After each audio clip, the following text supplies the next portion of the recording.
Hi friends, நல்ல மழையடிச்சு முடிச்ச hi friends, எங்கள் ஏரியாவில் காலையில் சரியான மழை காற்று.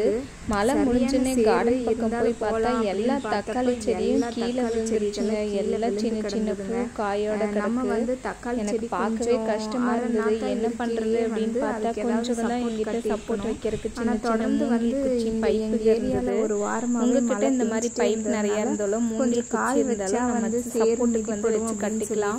நான் இருந்த குச்சிகளெல்லாம் வச்சு இந்த மாதிரி ஒரு கயிறு ரோல் எங்கிட்ட இருக்கு. இதை வச்சு கட்டி எல்லாத்துக்கும் கொஞ்சம் சப்போர்ட் கொடுத்து எந்திரிச்சு நிற்க வச்சுட்டேன். இப்போதான் பார்க்க ஹாப்பியாக இருக்கு. நீங்கள் ஒரு என்னோட செடியை விட கொஞ்சம் சின்னதாக இருக்கையிலேயே நீங்கள் தக்காளி செடி வச்சுருந்தீங்கன்னா, அது மாடி தோட்டத்தில் வச்சுருந்தீங்கனாலும் சரி, தரையில் வச்சுருந்தீங்கனாலும் சரி, இந்த மாதிரி ஏதாவது மூங்கில் குச்சிக இல்லை உங்கள்கிட்ட என்ன மாதிரி குச்சிக இருந்தாலோ கம்பிகளோ இல்லை பைப்புகளோ எது இருந்தாலும் நீங்கள் இப்படி கொடுத்து ஒரு சப்போர்ட் கட்டிடுங்க. இந்த மாதிரி மழை தண்ணி பாரில் தேங்கி இருந்ததுன்னா கொஞ்சம் பாறை வெட்டி விட்டிங்கன்னா தண்ணி வெளியே போயிடும். இன்றைக்கி ரோஸுகளும் நிறைய பூத்திருந்ததுங்க. மழை பெஞ்சிக்கிட்டே இருக்கிறதுனால அதோட கலரெல்லாம் சொல்ல முடியல, அந்த அளவுக்கு சூப்பராக இருந்தது. செம்பருத்தியும் கூட ரொம்ப சின்னதாக விட்டுட்டு இருந்தது. பார்த்திங்கன்னா அதிலிருந்த வெள்ளைப்பூச்சி அதெல்லாமே மழை தண்ணியில் அதுவே அடிச்சிட்டு போய் செடி நல்லா மாறி பூ விட ஆரம்பிச்சிருச்சு. இந்த ரோஸ் நான் நேற்று வீடியோவில் போட்டிருப்பேன், மொட்டை இருந்தது. இன்றைக்கி நல்லா விரிஞ்சிருச்சுங்க. பூவோட சைஸ் செம்பருத்தியே பார்த்தா எனக்கே ஆச்சரியமாக இருந்தது. நல்ல பெருசாக இருந்தது. அந்த அளவுக்கு இயற்கைக்கு முன்னாடி நம்ம என்ன தான் தண்ணி ஊற்றினாலும் இயற்கை தான் நம்மளுக்கு மாற்றுதுங்க. ஸ்ட்ராபெரி நாற்று வாங்கிட்டு போட்டு வச்சுருந்தேன். அதுலேருந்து பூ வர ஆரம்பிச்சிருச்சு. பார்க்கவே ரொம்ப சந்தோஷமாக இருந்தது. ஏன்னா ஸ்ட்ராபெரி செடி செத்ததுலேருந்து எங்களுக்கு இப்போ தான் மறுபடியும் வர ஆரம்பிச்சிருக்கு. சரி, ஓரளவுக்கு மழை தண்ணி எல்லாம் வடித்து விட்டாச்சு. தக்காளி செடிகளுக்கெல்லாம் கொஞ்சம் சப்போர்ட் கட்டியாச்சு.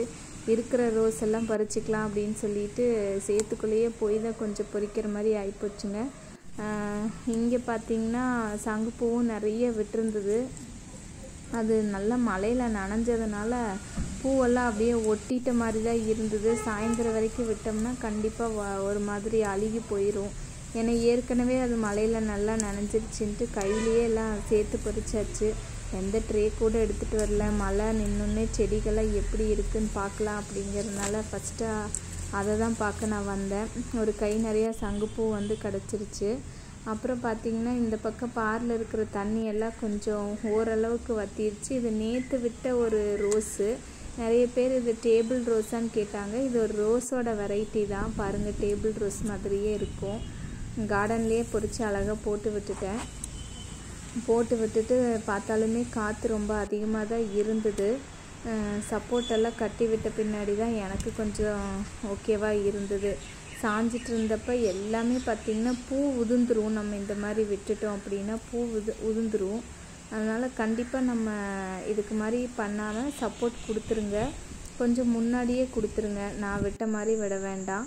பூ கார்டனில் பார்க்க அழகாக இருந்தது, கலர்ஃபுல்லாக இருந்தது. வீடியோ எடுக்கும்போதே அந்த க்ரீன் அண்ட் ரெட்டுக்கு அப்பா சூப்பராக இருந்ததுங்க.